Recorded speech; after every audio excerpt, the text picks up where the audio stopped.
The inspiring story of Lydia, the first Christian in Europe. Have you heard of Lydia? Her name may not be as well known as other biblical figures, but her story is powerful and inspiring. Lydia is mentioned in the New Testament, in the book of Acts, and her life brings valuable lessons about faith, generosity, and leadership.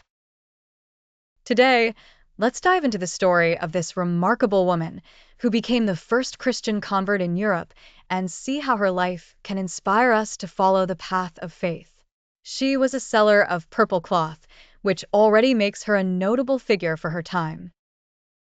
Purple cloth was an extremely valuable fabric associated with royalty and nobility. Therefore, Lydia was a prosperous and successful businesswoman, holding a prominent position in society. But beyond being a businesswoman, she was a woman of great faith. The Bible tells us that Lydia was a worshiper of God, meaning she already had a heart turned toward the Lord even before hearing the gospel of Jesus.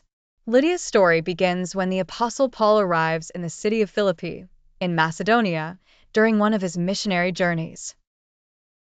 Philippi was a Roman colony and had no large Jewish community, so much so that there wasn't even a synagogue in the city.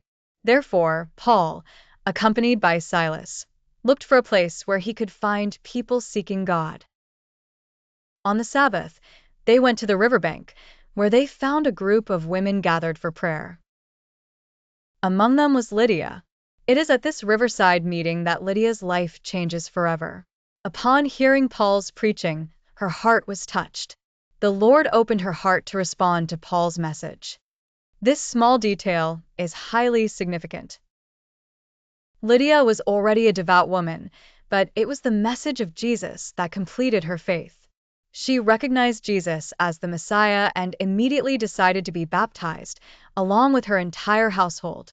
What's fascinating about Lydia's story is her generosity immediately following her conversion. She didn't just become a follower of Christ, but she also opened her home to Paul and his companions right away.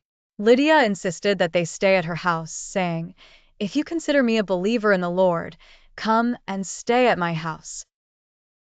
This act of hospitality reveals Lydia's generous and compassionate heart. She wasn't content with merely hearing the message and being baptized. She wanted to actively contribute to Paul and Silas's mission by using her resources and influence to help spread the gospel. Lydia's home then became one of the first meeting places for the church in Philippi. This was extremely important, as in those days there were no dedicated church buildings like we have today. Christian gatherings took place in homes, and Lydia, being a wealthy woman, had the means to offer a safe and comfortable space for the new Christians to meet.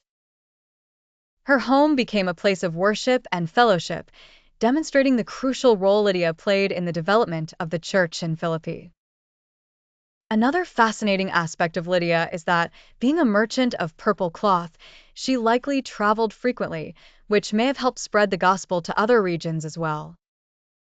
While the Bible doesn't provide many details about her life after this event, it's easy to imagine that Lydia continued to be an active force in the growth of the church and a spiritual leader among the early Christians in Philippi. Lydia teaches us several important lessons.